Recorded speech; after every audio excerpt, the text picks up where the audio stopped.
sheria zote ambazo zipo na zilizotangulia kuwepo zinazokinzana na katiba ile, siku ile ukipitisha katiba mpya zinakuwa zimekufa hizo sheria zinazokinzana na katiba. Kauli ya hivi karibuni ya makamu wa rais wa Jamhuri ya Muungano wa Tanzania Balozi Dr. Emmanuel Nchimbi kusisitiza kuwa jambo pekee alilotamani wa Tanzania walidai kwa nguvu ni katiba mpya. Hii inaashiria hatua mpya ya mwelekeo wa kipekee katika siasa za nchi. Moja kati ya viashiria muhimu ni pamoja na uvunjaji wa uwiano wa kiitikadi, ambapo suala la katiba mpya limekuwa ajenda kuu ya vyama vya upinzani kama vile Chadema kupitia ajenda yao ya operesheni katiba mpya.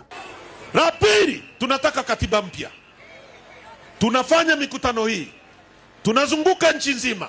Leo tuko Mbeya, kesho tutakuwa Tunduma. Wasipotusikiliza, wasipofanya nini?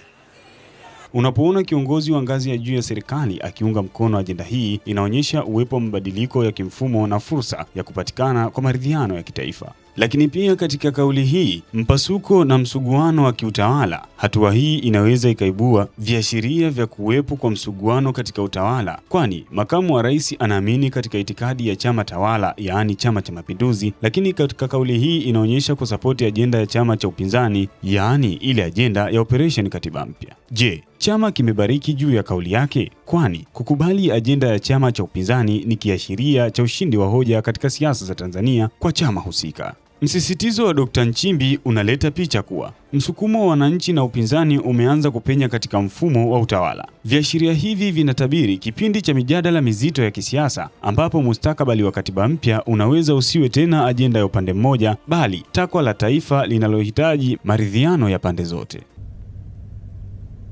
Ndio maana kama nina kitu cha kuwaambia Watanzania, ningewaambiwa hebu makamu wa rais waambie Watanzania jambo moja tu. Wakisema una jambo la kuwaambia Watanzania moja tu, unapewa nafasi ya mwisho, sema moja. Nitasema pambaneni mpate katiba mpya.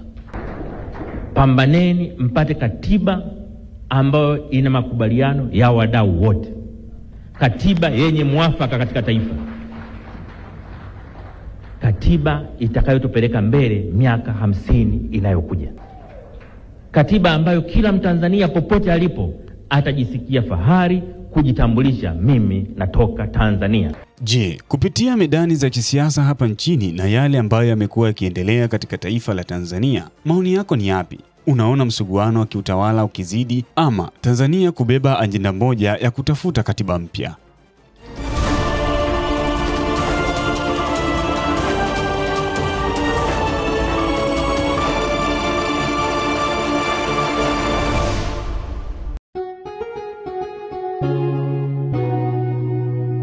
Kasako Media, tunaangazia maisha, tunaandika kesho.